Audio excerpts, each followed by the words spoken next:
Apakah Anda merasa seorang diri? Atau hancur hati? Atau Anda stres? Atau Anda putus asa? Selama kita hidup, pasti ada masalah. Jangan menyerah, masalah boleh datang, tetapi jangan biarkan masalah menghancurkan kehidupan Anda.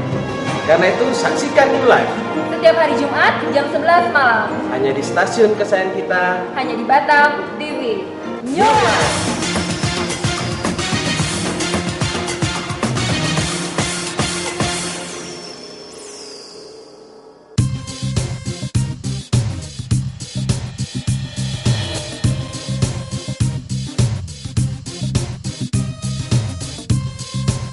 Batam TV, Jembatan Hati.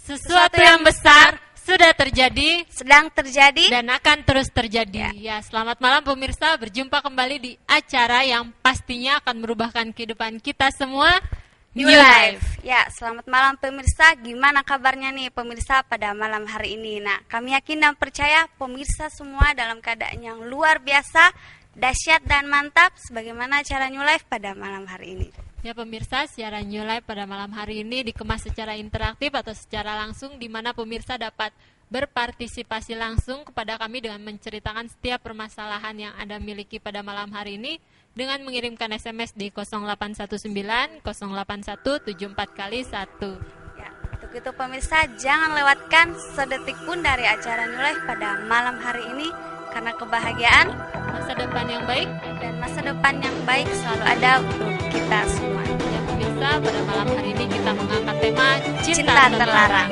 Nah, ngomong-ngomong tentang cinta terlarang, Livi pernah nggak ngalamin yang namanya cinta terlarang? Ngomong-ngomong tentang cinta terlarang ya. Ya, dulu saya juga pernah mengalami tentang cinta terlarang ini ya. Tapi jika pada malam hari ini pemirsa bisa menyaksikan, saya bisa berbahagia, saya bisa senang, itu dimulai dari keputusan. Nah, untuk itu pemirsa, mungkin pemirsa di rumah juga penasaran kok bisa lepas kayak gitu. Nah, secara kebetulan pemirsa menyaksikan siaran New Life pada malam hari ini, karena siaran ini memang ada untuk kita semua. Ngomong-ngomong masalah cinta, kayaknya nggak ada habis-habisnya ya. Daripada kita pusing mikirin cinta, mending kita langsung sapa narasumber yang sudah hadir pada malam hari ini. Ya. Kita sapa narasumber kita. Selamat malam Bu Yeni. Ya, malam. Selamat malam Bu Dita. Selamat malam Ana, selamat malam Vivi, Ya, selamat malam juga Ibu Yeni yang cantik, yang pakai baju kayak permen. Blaster, blang-blang-blang. Ya, dan selamat malam juga untuk pemirsa yang ada di rumah yang pada malam hari ini dengan setia senantiasa menyaksikan acara New Life. Ya, Gimana kabarnya? Tentu saja Luar biasa, dahsyat, dan mantap. Iya. Mantap sekali ya.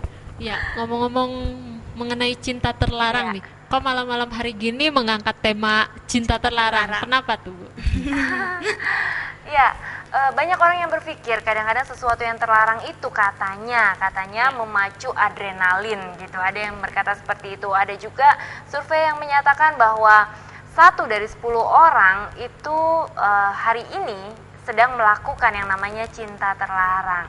Nah, 1 dari 10 orang berarti lumayan banyak ya, 1/10 dari jumlah orang yang kita jumpai seperti itu.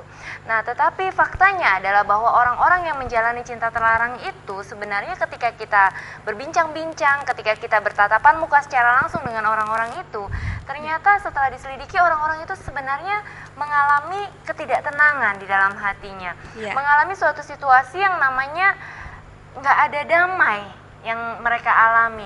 Mereka ingin berubah, cuma kadang mereka bingung gimana ya caranya supaya bisa keluar dari ini semua gitu. Mereka sudah berusaha untuk berubah, tapi ada juga beberapa dari mereka yang tidak bisa meskipun sudah berusaha. Ada juga yang tidak mau, bahkan tidak bergerak sama sekali dan justru malah membenarkan tindakannya yang salah itu gitu. Sudah jelas-jelas itu cinta terlarang, sudah jelas-jelas itu tidak boleh dilakukan, tetapi melakukan pembenaran atas perbuatan yang salah yang dilakukan itu dengan mengatakan, bukan saya saja kok yang melakukan ini, banyak orang lain yang juga melakukan hal yang sama. Nah, padahal jauh di dalam lubuk hatinya mereka mengalami suatu situasi yang tidak tenang di dalam batinnya, tidak tenang di dalam jiwanya. Nah, oleh karena itu pada malam hari ini kita akan kupas secara tuntas, bagaimana caranya sih untuk orang-orang khususnya yang terlibat di dalamnya, pingin keluar, tetapi bingung gimana caranya. Nah, pada malam hari ini kita akan bahas bersama-sama. Ya Bu, ngomong-ngomong tentang cinta terlarang nih Bu, apa sih Bu yang dimaksud dengan cinta terlarang itu Bu? Nah, itu biar pakarnya yang jawab.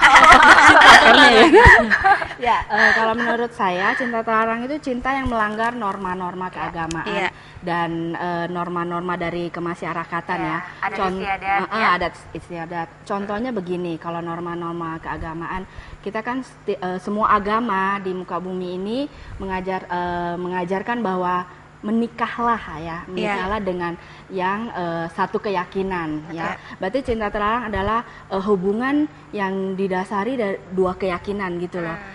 Dan contohnya yang lain seperti mencintai sesama jenis ya, mencintai misalnya murid mencintai guru, seperti itulah. Backstreet mungkin ya, hubungan yang tidak disetujui oleh orang tua, tetapi tetap memaksakan diri. Nah, juga hal-hal yang mungkin melanggar norma kemasyarakatan, misalnya contohnya adalah berhubungan badan sebelum di jalur pernikahan, sebelum disahkan, itu juga adalah cinta terlarang. Banyak orang yang sepertinya tahu ya itu adalah kesalahan, itu adalah hal yang tidak boleh dilakukan, tetapi seperti tadi kata Bu Dita bahwa 1 dari 10 berarti banyak sekali orang yang jatuh dan mau bangkit tapi tidak tahu caranya. Itu.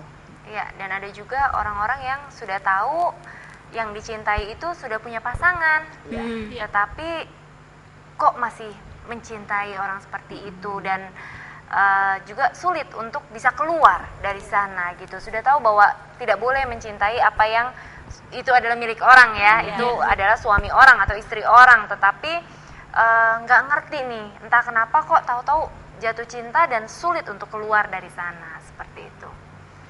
Lalu kenapa seseorang itu walaupun misalnya pasangannya sudah tahu punya orang lain gitu pasangannya, tapi kenapa masih bisa terikat dengan cinta terlarang itu? Kok nggak bisa lepas? Kenapa seperti itu ya? Ya, sebetulnya ada beberapa hal yang membuat seseorang itu jatuh ke dalam cinta terlarang itu gitu ya. Nah, hal-hal yang melatar belakangi itu diantaranya adalah adanya kebutuhan yang begitu besar di dalam diri manusia akan rasa cinta. Jadi dalam diri manusia ini sebenarnya ada 3 kebutuhan dasar, yang mana kalau 3 kebutuhan dasar ini tidak terpenuhi, maka manusia akan mencarinya dari berbagai macam sumber, yaitu rasa dicintai, rasa dimiliki, rasa berharga rasa berdaya guna, rasa berharga, dan rasa dimiliki. Nah, apabila 3 kebutuhan dasar ini tidak didapatkan oleh seseorang, maka di dalam hatinya ini seperti ada sebuah kekosongan. Ada seorang yang berkata bahwa dalam diri manusia ini ada sebuah tabung. Tabung itu adalah tabung cinta. Tabung kasih. Nah, tabung kasih ini sebenarnya ini harus diisi dengan kasih gitu. Nah, apabila ini tidak diisi dengan kasih yang benar, dari sumber yang benar, maka tabung ini akan kosong dan dia akan selalu mencari sumber untuk bisa memenuhi kebutuhan dia akan kasih sayang ini. Seperti itu. Nah, salah satu penyebab yang paling utama adalah kekosongan di dalam hati ini. Nah, kekosongan di dalam hati ini apabila tidak diisi dengan sumber yang tepat, maka akan mengakibatkan pencarian cinta dari sumber yang salah. Apa sih sumber yang tepat? Sumber cinta sejati itu adalah hanya satu. Sumber cinta sejati bukan manusia. Sumber cinta sejati adalah Tuhan yang menciptakan langit, bumi, segala isinya, termasuk kita semua yang ada di sini. Itu adalah sumber cinta sejati. Jadi sebenarnya tabung tabung di dalam diri kita itu, tabung cinta itu hanya bisa diisi dan dipenuhi oleh sang sumber cinta sejati itu. Nah, apabila tabung itu tidak diisi, tidak dipenuhi oleh sumber cinta yang sejati dari Tuhan, maka akibatnya dia akan mencari sumber cinta dari pihak-pihak yang salah. Berusaha mencari dari lawan jenis, tetapi dengan cara yang tidak semestinya. Seperti tadi yang disampaikan Bu Yeni, akhirnya melakukan hubungan seks sebelum waktunya, sebelum pernikahan. Karena begitu besar kebutuhannya, kekosongan di dalam dirinya, kebutuhan akan cinta itu tadi. Seperti itu. Ya, kami mau ingatkan kembali kepada pemirsa yang pada malam hari ini memiliki permasalahan apapun di dalam kehidupan Anda, baik itu masalah pekerjaan, kesehatan, rumah tangga, atau masalah dengan pasangan Anda yang mungkin Anda rasa tidak ada jalan keluarnya dan Anda bingung apa yang harus Anda lakukan. Anda bisa mengirimkan SMS kepada kami di nomor 0819 081 74 kali 1. Ya, dan selama siaran ini berlangsung, kami hanya menerima line SMS dan line telepon setelah siaran ini berlangsung. Ya. Iya, tadi salah satu penyebabnya adalah kekosongan di dalam hati. Ada penyebab lainnya, silakan. Ya, kita harus penyebab lainnya. Kalau yang tadi Bu Dita sampaikan adalah sumber kasih itu adalah satu-satunya, yang terutama adalah Tuhan. Betul Nah, sekali. yang kedua, sumber kasih itu adalah dari keluarga. Saya ingin tambahkan bahwa banyak anak-anak sekarang, anak-anak remaja khususnya, dia salah bergaul ya, terlibat cinta terlarang. Itu karena kebutuhan kasih sayangnya dia tidak dapat di dalam keluarga. Orang tuanya mungkin adalah papanya seorang otoriter, dia mempunyai seorang mama yang mungkin dia lihat setiap hari adalah mama yang tidak memberinya kasih sayang ya. Seperti itu, nanti dia menanjak remaja, dia akan menjadi sosok yang sepertinya haus, dingin haus dan kasih sayang, sayang, mudah jatuh cinta gitu loh. Karena dia tidak mendapatkan kasih itu di dalam keluarga, karena keluarga adalah lingkup kecil yang pertama kali waktu lahir pasti keluarga itu sendiri yang dia akan ketemu. Tapi kalau dia tidak menerima kasih itu, boro-boro kalau misalnya dia menerima dari Tuhan, dari keluarganya yang dia lihat setiap hari aja, dia tidak merasakan. Cenderung nanti besarnya dia akan rata-rata ya, survei mengatakan bahwa itu akan menjadi anak yang gampang jatuh cinta kalau dia seorang wanita. Pria juga seperti itu. Dan kecenderungan untuk kemudian pada saat usia remaja untuk jatuh di dalam seks pranikah itu sangat besar, tinggi. Apabila terjadi kesalahan di dalam pola asuh di masa kecil, seperti itu. Ya Bu, apa sih Bu ciri-ciri dari cinta terlarang itu Bu? Ya, ciri-cirinya ya. Ciri-cirinya yang paling gampang kelihatan itu adalah pada saat orang itu sedang seorang diri. Pada saat orang itu sedang seorang diri, kira-kira dia dikejar-kejar rasa bersalah nggak? Orang yang sedang terikat cinta terlarang itu biasanya dia mungkin dilihat di depan orang, dia bisa kelihatan dia bahagia, dia tersenyum, bisa kelihatan kayak nggak ada kejadian apa-apa. Tetapi pada saat dia seorang diri, hati nuraninya menuduh dirinya sendiri, sehingga dia mengalami ketidaktenangan. Makanya kenapa ada orang-orang tertentu yang kalau seorang diri itu merasa galau, dia nggak betah sendirian. Karena apa? Ketika dia seorang diri, hati nuraninya dia menegur dirinya sendiri, menghakimi dirinya sendiri, sehingga membuat dia akhirnya tidak nyaman dengan dirinya dia sendiri. Itu ciri-ciri yang paling sederhana yang bisa dialami, dan itu biasanya tidak diketahui oleh orang lain, belum tentu selalu diketahui oleh orang lain, tetapi dirinya sendiri bisa mengetahui, dan tentunya Tuhan juga mengetahui. Ada ciri-ciri yang lain ya, yang kedua mungkin yang saya bisa sampaikan, ciri-ciri orang yang terlibat cinta terlarang itu dia menjadi orang yang mudah emosi emosinya tidak stabil. Dia akan menjadi orang yang sensitif sedikit saja sebenarnya gitu sebenarnya orang tidak sedang menyinggung dia. Kadang-kadang misalnya kita lagi kemana ada orang bisik-bisik, kita sudah merasa bahwa dia lagi ngomongin kita nih. Padahal tidak seperti itu. Karena apa? Yang tadi Bu Dita bicarakan bahwa hati nuraninya menuduh. Sebenarnya dia tahu dia sedang terlibat, dia sedang melakukan kesalahan. Tetapi karena dia sering melakukannya, dia melanggar hati nuraninya sendiri. Hati nuraninya menjadi tumpul dan dia menjadi orang yang dia mungkin bisa membohongi semua orang, tapi dia saat dia sendiri yang tadi Bu Dita sampaikan bahwa dia waktu sendiri dia akan galau, dia akan stres, dia akan depresi. Karena apa? Dia dituduh kamu melakukan kesalahan. Kamu Seperti tidak itu. semestinya seperti itu, begitu ya. Kemudian juga ciri-ciri yang berikutnya itu dia biasanya menjadi orang yang munafik ya. Munafik karena apa? Biasanya cinta terlarang ini kan dilakukan secara tertutup atau secara sembunyi-sembunyi, ya kan? Sebenarnya kalau mau tahu cinta itu terlarang apa enggak gampang kok ciri-cirinya.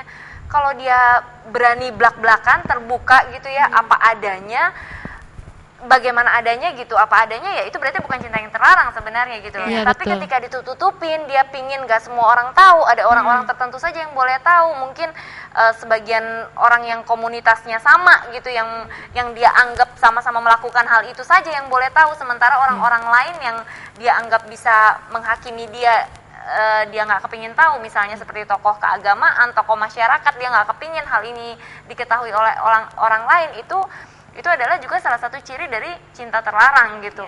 Nah, biasanya karena dia biasa untuk menutup-nutupi apa yang dia anggap sebagai sesuatu yang tidak semestinya dia lakukan, tetapi dia lakukan, pada akhirnya itu membentuk sebuah karakter di mana dia menjadi pribadi yang munafik. Munafik dalam artian begini, dia pingin terlihat baik di depan orang, dia pingin semua orang melihat dia sebagai pribadi yang baik, sehingga dia mulai menutupi sebuah kebohongan yang satu dengan kebohongan yang lain, ditutupi lagi dengan kebohongan yang lain, yang lain lagi, sehingga jadi sulit dipertanggungjawabkan integritasnya, gitu. Apakah memang benar-benar orang ini jujur atau tidak, gitu? Karena memang dimulai dari kebohongan yang kecil, kemudian bertambah dan pada akhirnya menjadi orang yang bukan siapa sejatinya dia, gitu. Dia menjadi pribadi yang sama sekali berbeda dari dirinya sendiri. Perbincangan kita semakin seru. Nah, kami mau mengingatkan kepada pemirsa di rumah, mungkin tidak secara kebetulan pemirsa menyaksikan siaran New Life pada malam hari ini. Pemirsa yang sedang mengalami permasalahan, entah itu pekerjaan, asmara, dan apapun itu, pemirsa bisa curhat kepada kami di nomor 0819081741. Nah, kalau misalnya didengar tadi kan sepertinya cinta terlarang itu main sembunyi-sembunyi kayak gitu kan, nggak bisa tampil di depan umum. Lalu bagaimana dong caranya supaya kita bisa keluar dari cinta terlarang itu? Kan kayaknya mau keluar tapi masih tetap susah ya. Nah, gimana dong caranya? Ya, kalau tips dari kami, yang pertama adalah kita fokus lagi kepada Tuhan, berbalik lagi kepada Tuhan. Karena apa? Orang yang dekat kepada Tuhan, dia tahu untuk melakukan yang benar. Karena pasti di semua agama yang kita yakini, kita disuruh dan kita kita diajarkan untuk berbuat yang benar. Jadi yang pertama, kita harus berbalik kepada Tuhan, karena Tuhanlah sumber satu-satunya kebenaran itu. Sumber satu-satunya panutan kita untuk melakukan yang benar. Yang kedua, kita juga harus memiliki pola pikir yang benar. Tentunya pola pikir yang benar adalah melakukan yang benar. Jadi pola pikir itu bisa terbentuk karena kita mau gitu. Kita punya keinginan untuk berubah. Misalnya Anda sekarang sudah terlibat cinta terlarang, tapi Anda punya kemauan, Anda punya keinginan untuk berubah. Nah, dari situ kemauan dulu, baru kita bisa melangkah bagaimana melakukan yang benar. Seperti itu. Mungkin Bu Dita bisa tambahkan? Ya, dan yang terpenting juga kita harus punya komunitas yang benar ya. Karena kadang-kadang seperti ini, kalau kita seorang diri rasanya kok berat sekali kita mau mengalami perubahan di dalam kehidupan ini gitu. Tetapi ketika kita bergabung di dalam komunitas yang benar, di mana banyak orang yang melakukan hal-hal yang benar, maka kita jadi kuat gitu loh. Contoh sederhana, sapu lidi, ketika lidinya itu diambil cuma satu batang, dipatahin gampang apa susah? Gampang, karena dia hanya satu batang ya. Tetapi ketika dia berkumpul jadi satu, menjadi sebuah sapu, pada saat orang mau patahin susah. Tentu tidak semudah yang satu batang itu, betul ya? Nah, sama juga halnya dengan kita. Sebenarnya pergaulan yang baik itu bisa merusak kebiasaan yang buruk. Pergaulan yang buruk bisa merusak kebiasaan yang baik. Kalau kita ingin kebiasaan kita berubah menjadi baik, ya bergaulah dengan komunitas yang baik, yang benar, komunitas yang benar, komunitas di mana mempraktekkan pola hidup, pola pikir yang benar, seperti itu. Nah, kalau pemirsa bingung selama ini di mana ya, kayaknya udah berusaha cari-cari komunitas yang benar, tapi setiap kali ketemu orang kok kayaknya sama aja ya, malah ketemu jalan buntu. Aku punya masalah nih, gini. Sama aja kok, aku malah juga punya masalah, malah masalah aku lebih parah. Kamu pikir cuma masalah kamu aja yang lebih parah gitu ya. Atau malah justru komunitas yang dimana kita berkumpul saat ini justru membawa kita untuk semakin jauh dari Tuhan, semakin jauh dari pola hidup yang benar. New Life ada untuk kita semua. Jadi saya sangat percaya bahwa tidak secara kebetulan pemirsa menyaksikan acara ini pada malam hari ini. Kalau memang pemirsa sedang bingung, sedang ingin mengalami perubahan dan bingung mau mulainya dari mana, kami percaya bahwa acara ini memang ada untuk Anda. Jadi Anda bisa mengirimkan SMS, bisa menanyakan masalah apapun yang saat ini sedang Anda alami ke nomor yang sama, dan juga bisa hubungi lewat telepon, bisa bicara secara langsung dengan kami, bisa komunikasi ya supaya lebih jelas gitu ke nomor yang sama juga. Dan semua layanan yang diberikan oleh New Life semuanya diberikan secara gratis atau cuma-cuma atau tidak dipungut biaya sepeser pun. Wow, ya. Kita ke sama selanjutnya ya. Dari 4466. Kenapa aku sulit mendapatkan cinta dari tiap wanita yang aku cintai, sedangkan yang mencintai aku adalah wanita yang gak ku cintai? Ya, dari Jackie. Ya, Jackie, kalau menurut saya sederhana ya, Jackie, hanya orang yang memiliki cinta yang bisa membagikan cinta. Sekali lagi saya ulangi, hanya orang yang memiliki cinta yang bisa membagikan cinta. Maksudnya apa? Maksudnya adalah kalau saya punya uang, bisa nggak saya memberi uang? Bisa. Bisa. Tapi ketika saya tidak punya uang, bisa nggak kira-kira saya mau kasih uang sama orang? Nggak bisa. Nggak bisa, orang saya aja nggak punya, gitu ya. Nah, Jackie, kalau kamu ingin dicintai, mulailah dahulu untuk mencintai. Karena cinta itu adalah memberi pada prinsipnya, bukan menerima, gitu. Jadi prinsip dari cinta itu dasarnya adalah cinta itu adalah memberi.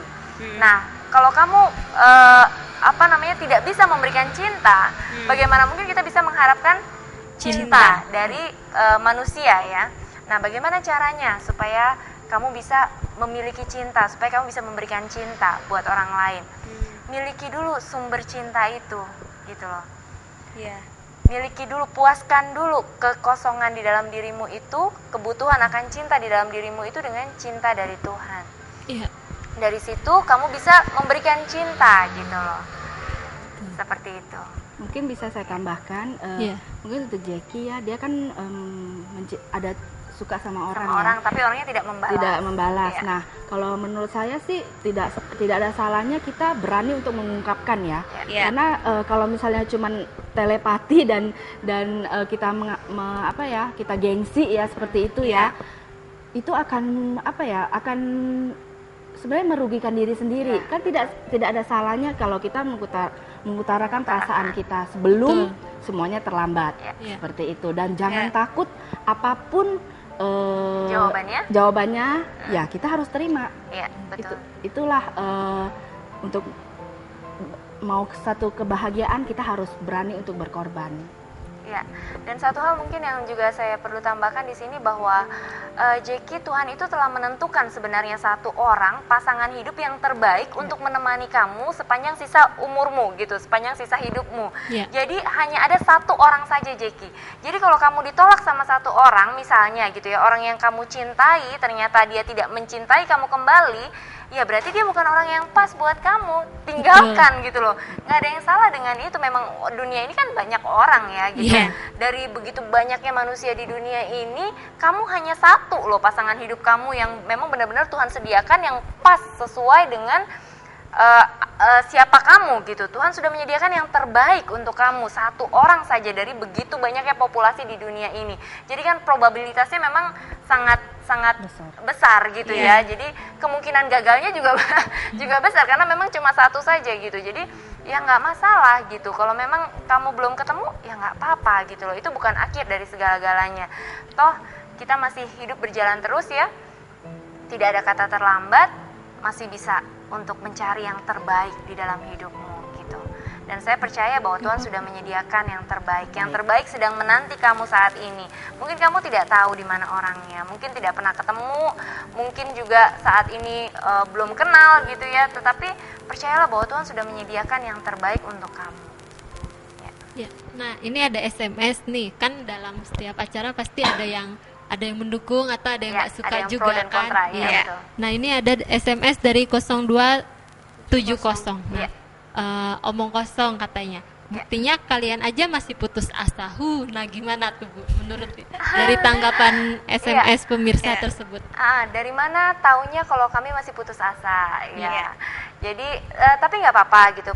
Setiap orang kan bebas menilai ya. Kita tidak bisa memaksakan penilaian setiap orang terhadap sesuatu gitu ya, maupun itu terhadap diri kita yang ada di sini gitu. Jadi nggak apa-apa, bebas-bebas aja. Anda punya penilaian seperti apa, tetapi yang tahu apakah kami bahagia atau tidak, apakah kami mengalami kemerdekaan atau tidak di dalam kehidupan ini, apakah kami mengalami terobosan atau tidak di dalam kehidupan ini, yang tahu itu adalah kami sendiri dan orang-orang di sekeliling kami dan juga tentunya Tuhan gitu. Jadi nggak apa-apa, bebas. Dan acara ini dikemas untuk orang yang memang sebenarnya punya masalah seperti ini dan ingin keluar, mengalami perubahan, ingin sembuh, ingin baik. Tapi kalau bagi orang yang sudah merasa baik dan tidak perlu, kami nggak apa-apa, malah kami bahagia gitu. Kalau misalnya semuanya oke. Jadi sukses terus untuk Anda yang mengirimkan SMS. Ya Bu, kita 19-nya dari 1570. Kenapa orang tuaku yaitu ayahku tidak pernah mau menyetujui dan menerima suamiku dan anakku serta memaafkan kami?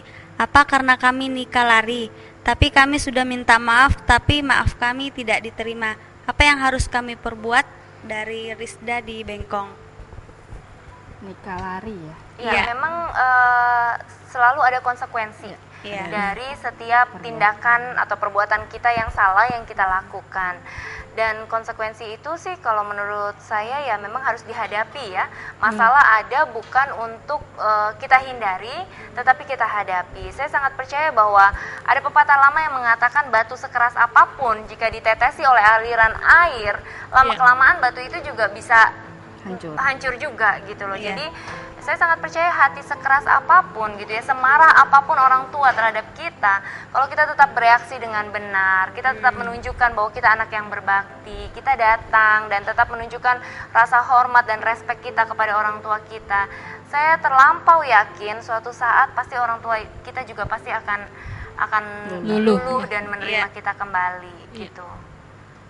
Dengan meminta maaf adalah perbuatan yang baik ya. Setelah kita melakukan kesalahan ya pasti ada resiko. Tetapi teruslah berusaha untuk baik, bukan untuk supaya kita dimaafkan. Sebenarnya kadang-kadang orang tua pasti sudah memaafkan. Cuman mungkin keluarnya saja ya dengan sikapnya menyatakan bahwa dia masih marah. Tetapi tetaplah berbuat yang baik. Karena cinta itu memberi. Ya, kalau kita benar-benar merasa bahwa keluarga ini bahagia, keluarga ini mau bahagia, karena kebahagiaan itu seharusnya adalah kita ciptakan sendiri. Perbincangan kita makin hangat saja, tapi kita harus break sejenak ya untuk menyaksikan pesan perubahan yang satu ini. Tetaplah bersama kami dan jangan kemana-mana. Ya, dan kami masih tunggu SMS-nya ya pemirsa.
Saudara, kita tahu dosa seksual telah merusak semua dimensi kehidupan.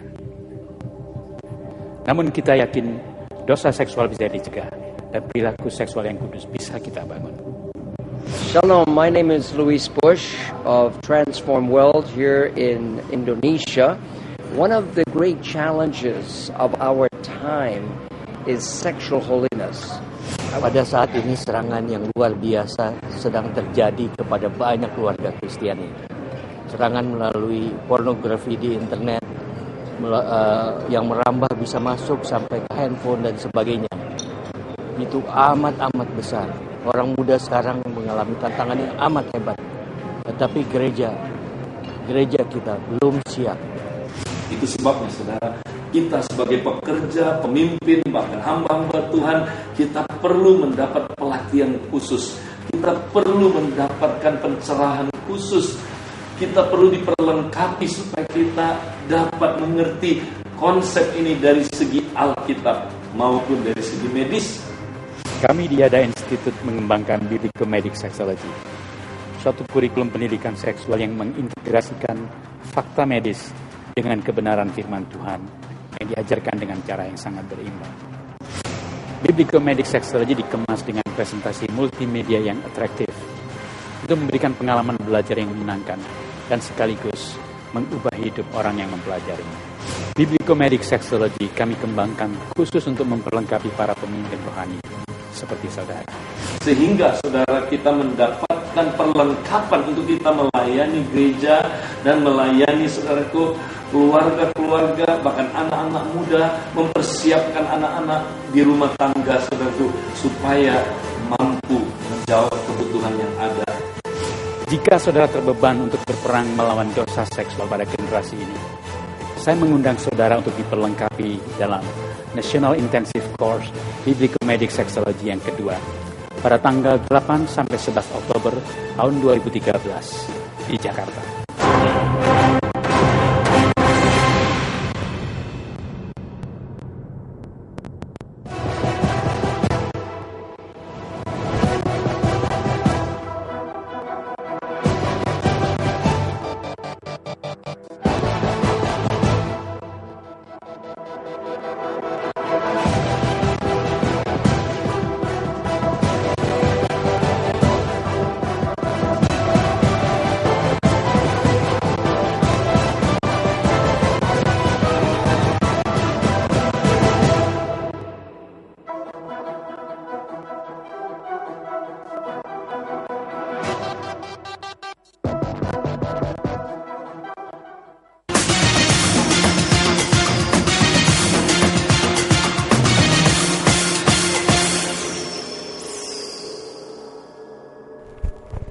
Terima kasih pemirsa, karena pemirsa tetap setia bersama kami. Kami masih tunggu SMS dari pemirsa yang memiliki permasalahan apapun di dalam kehidupan Anda. Anda bisa curhat kepada kami dengan mengirimkan SMS di 0819 081 74 kali 1. Dan selama siaran ini berlangsung, kami hanya menerima line SMS, dan bila pemirsa mau menelepon kepada narasumber kami, Anda bisa menelepon setelah acara ini berlangsung.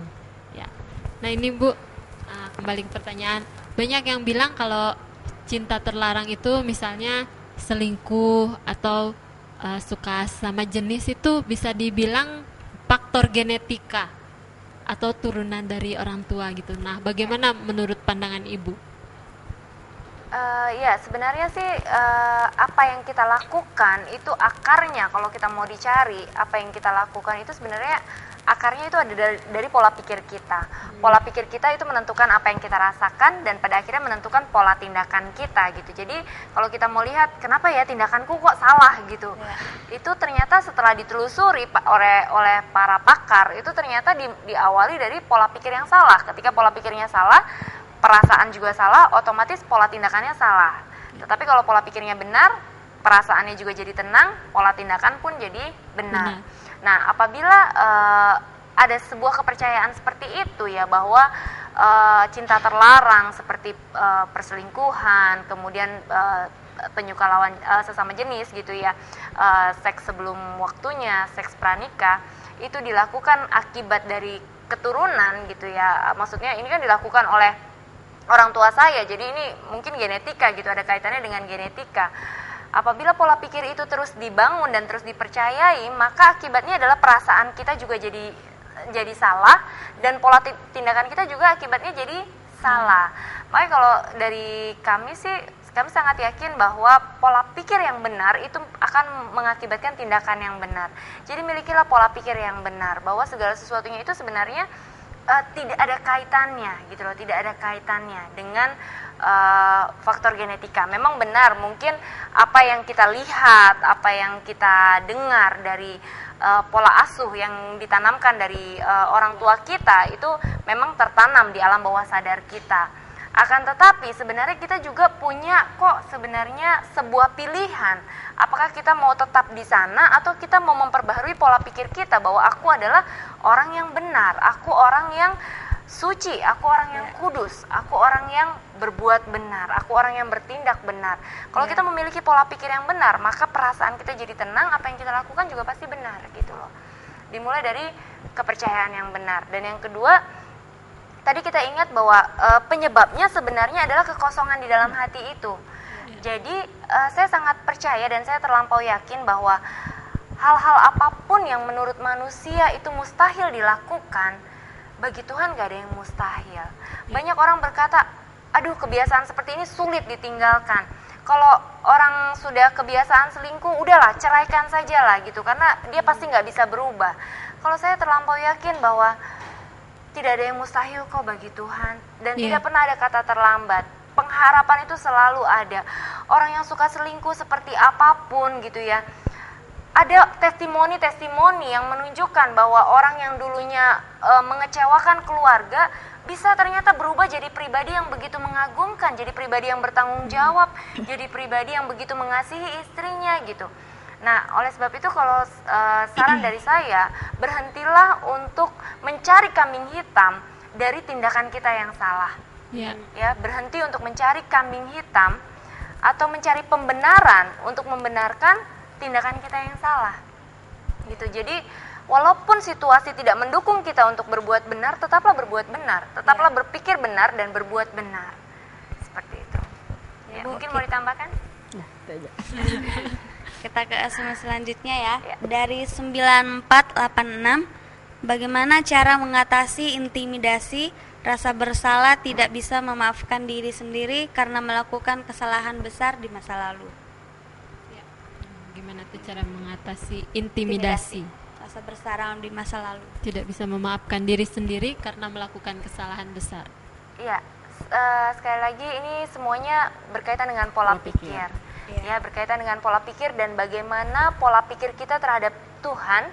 Pola pikir ini bicara sebenarnya tentang dua hal utama, yaitu bagaimana pola pikir kita terhadap Tuhan, dan yang kedua bagaimana pola pikir kita atau cara pandang kita terhadap diri kita sendiri. Ini adalah inti utamanya dari pola pikir itu.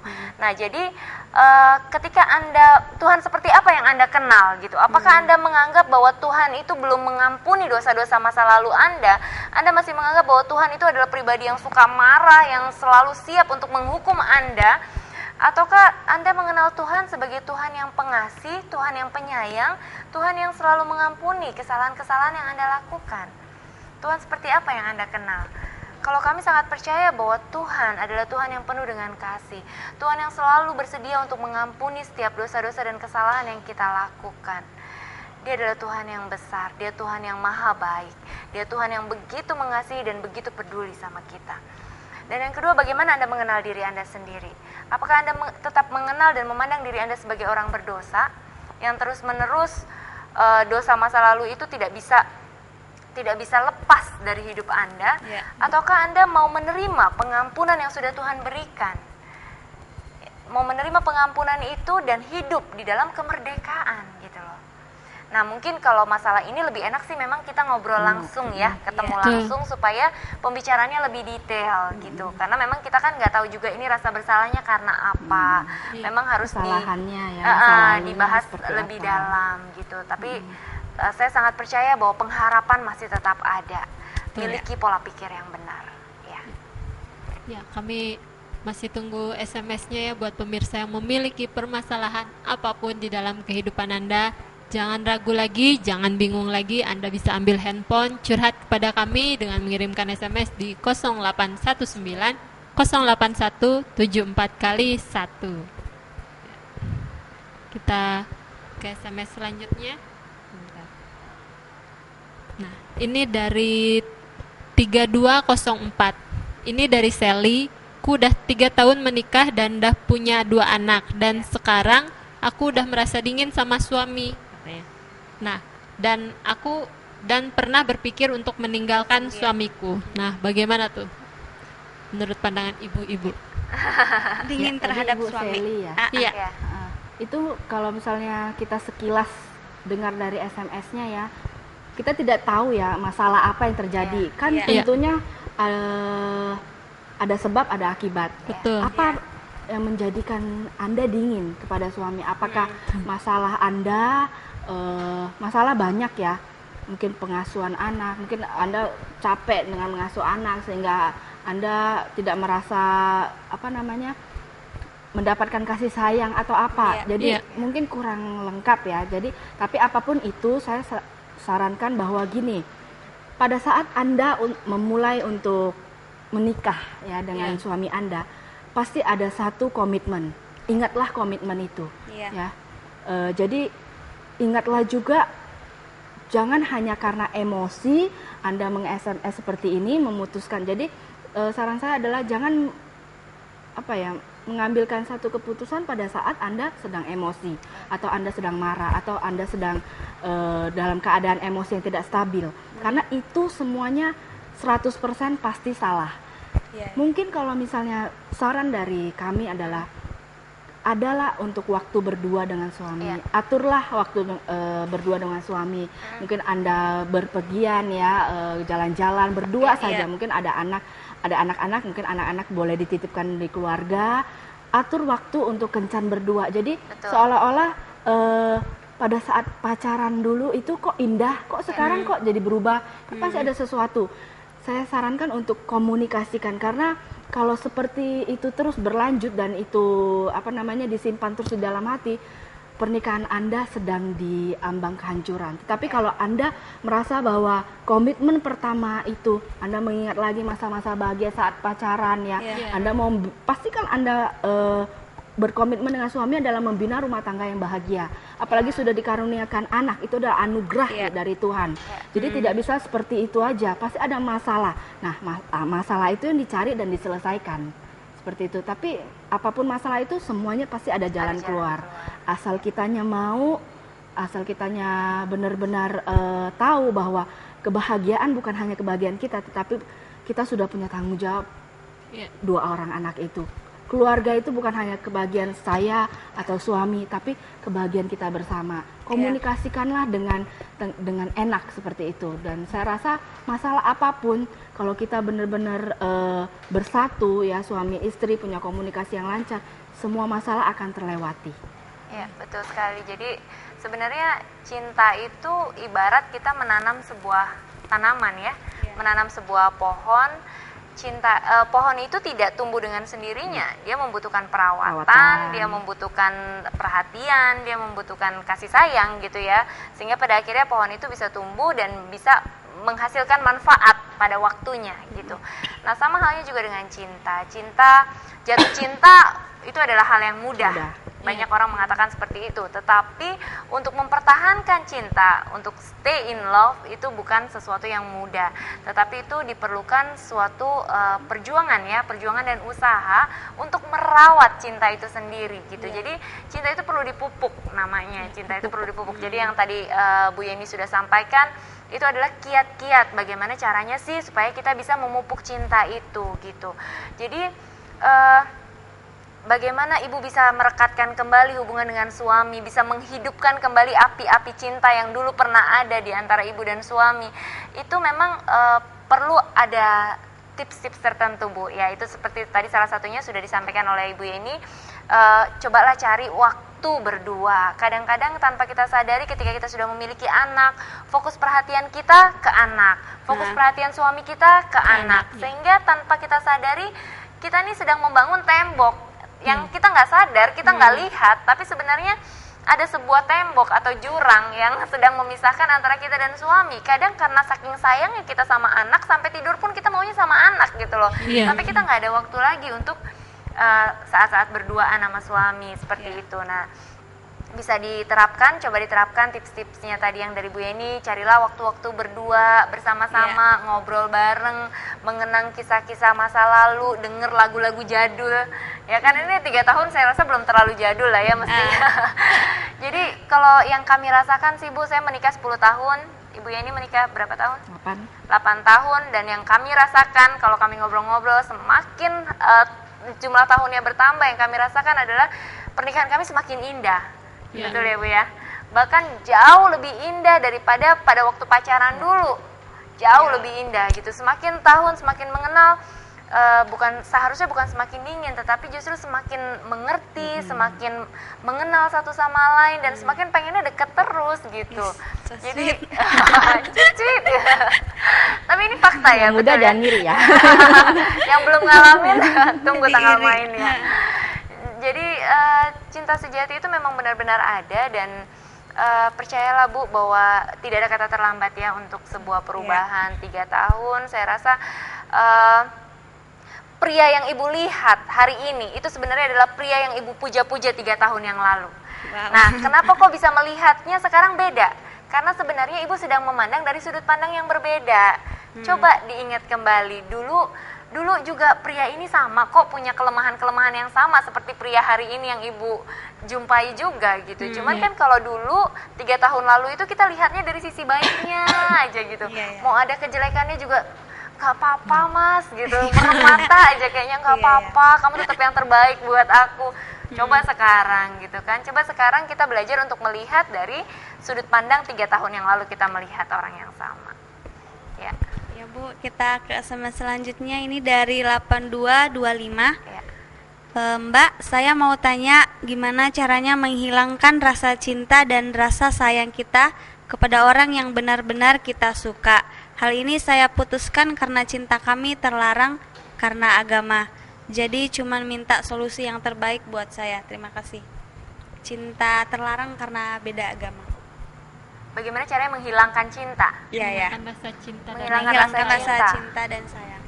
Ya, kalau menurut saya sih rasa cinta nggak mungkin bisa dihilangin ya. Kamu bisa menghilangkan rasa cinta kepada orang itu kalau kamu sudah mencintai yang baru. Gitu aja. Betul sekali, saya setuju. Karena hati kita ini bukan bukan buku yang setelah ditulis bisa ditipek gitu. Tetapi hati kita ini memang kita membutuhkan cinta. Jadi kalau memang cinta itu sudah ada, ya kita tidak bisa menghilangkan begitu saja. Tetapi kita bisa mengalihkan fokus. Itu tadi yang tadi disampaikan sama Bu Yeni, kita bisa mengalihkan fokus perhatian kita.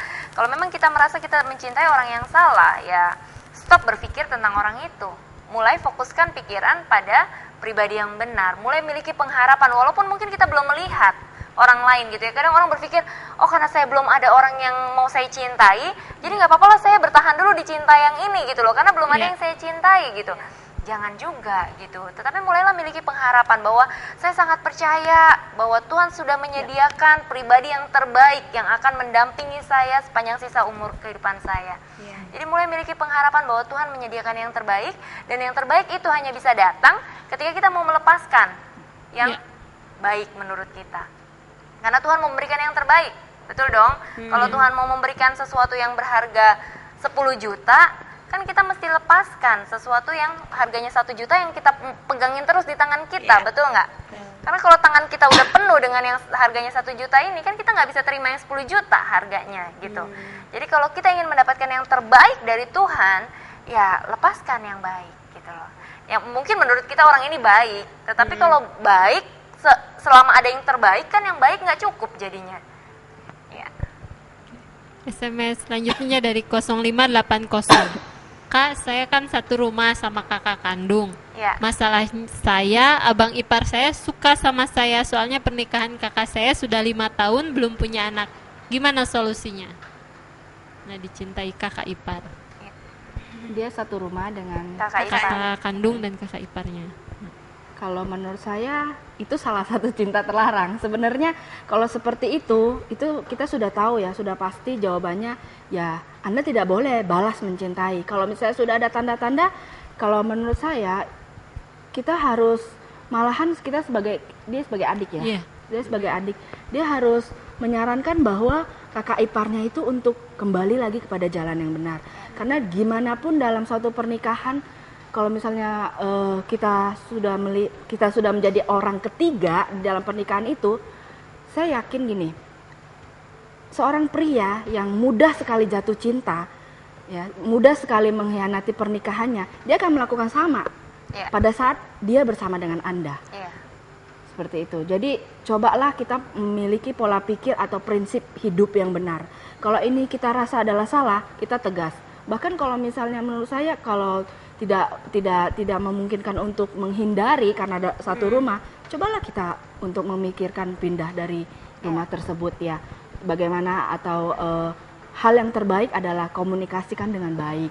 Ya, jangan juga kita menyakiti orang seperti apa, jangan. Tapi kita sudah tahu itu salah, ya jangan melangkah seperti itu. Karena gimana pun sudah dalam satu pernikahan, apalagi kakak itu sangat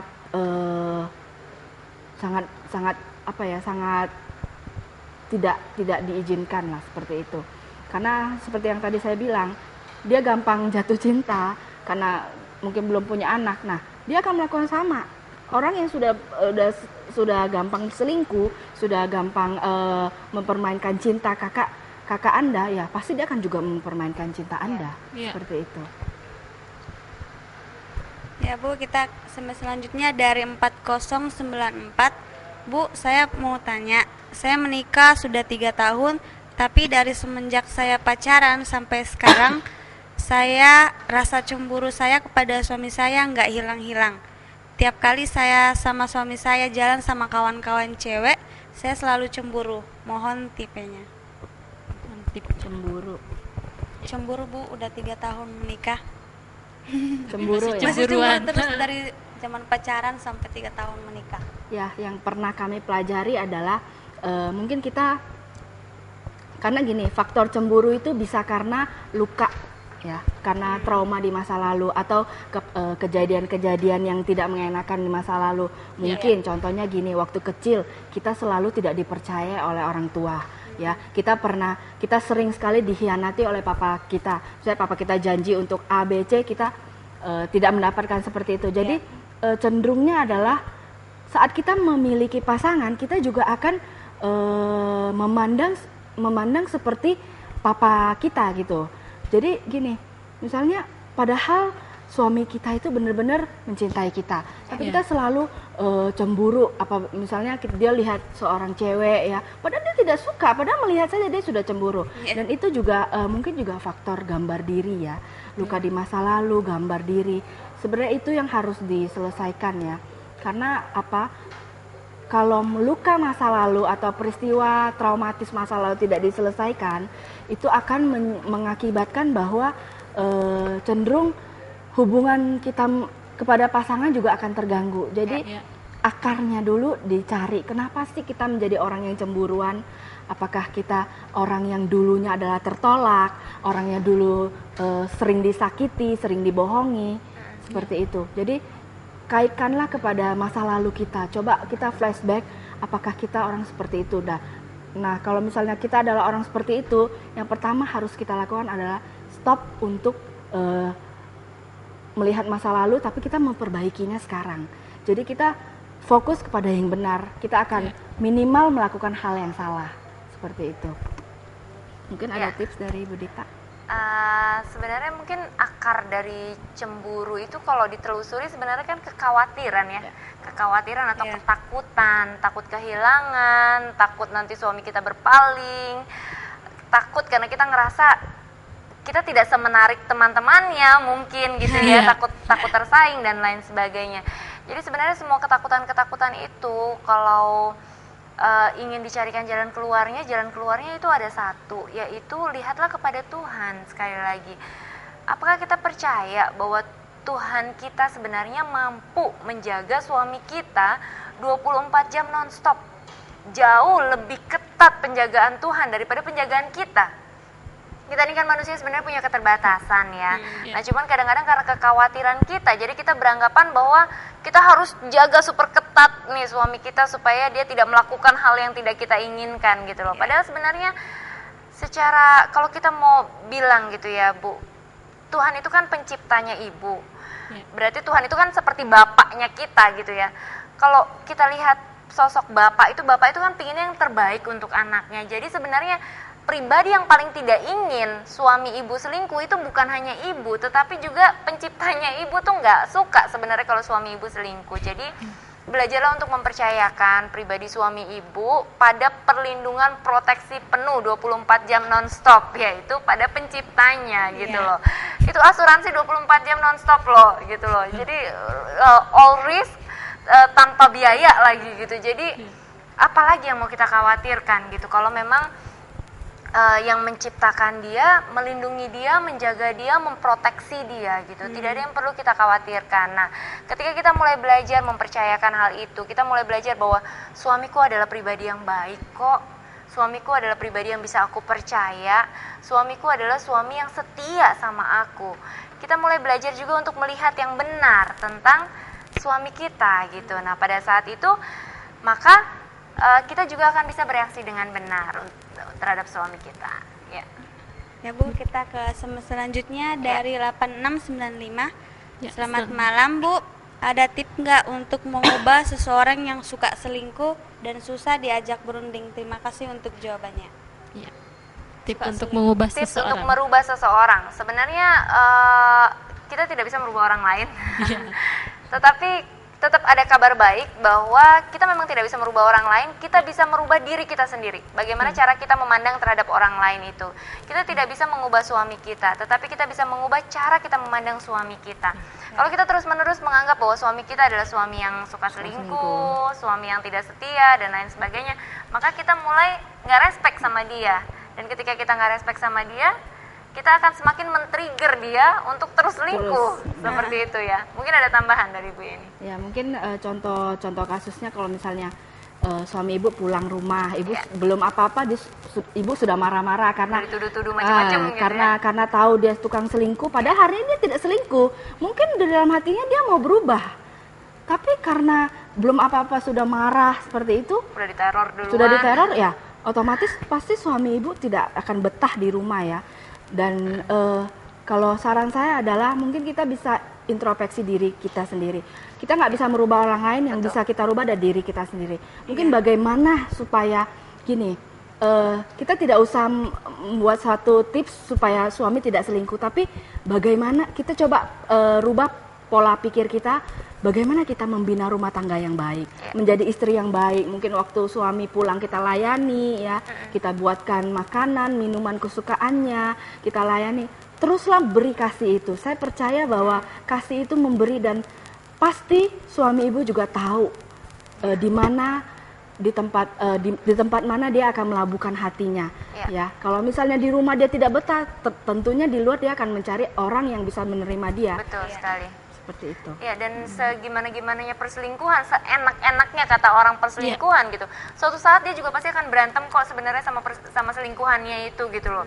Nah, pada saat dia bertengkar sama selingkuhannya, sebenarnya itu ada peluang yang terbaik untuk sang istri untuk bisa merebut kembali hati dari sang suami. Nah, jadi harusnya memang benar tadi yang kata Bu Yeni, bukan bagaimana cara merubah suami, tetapi yuk kita sama-sama berpikir bagaimana ya cara merubah diri saya supaya saya bisa lebih menyayangi suami, lebih bisa mengasihi suami.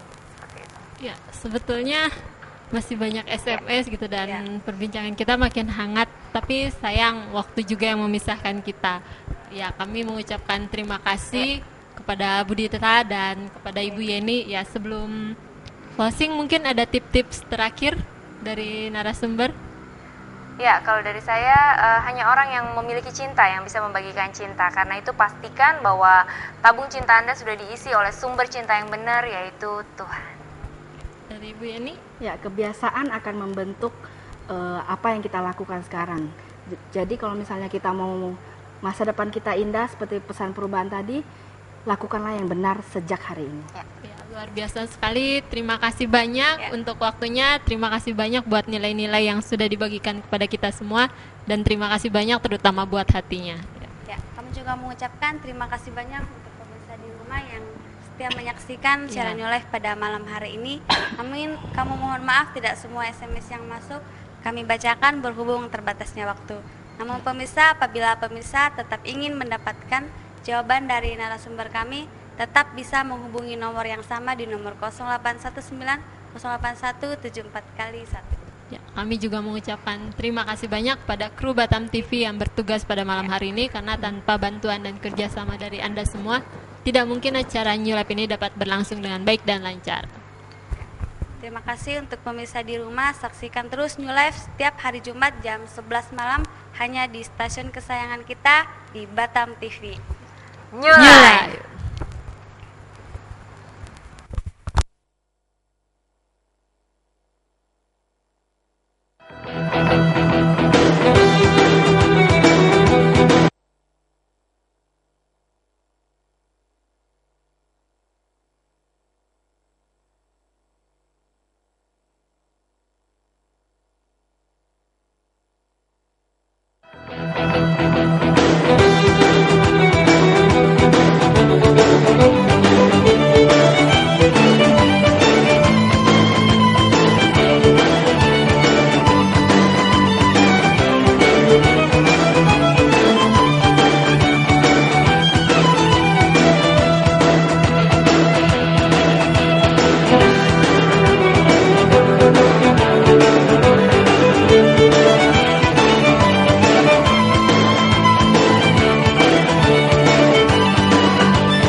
Batam TV, Jembatan Hati.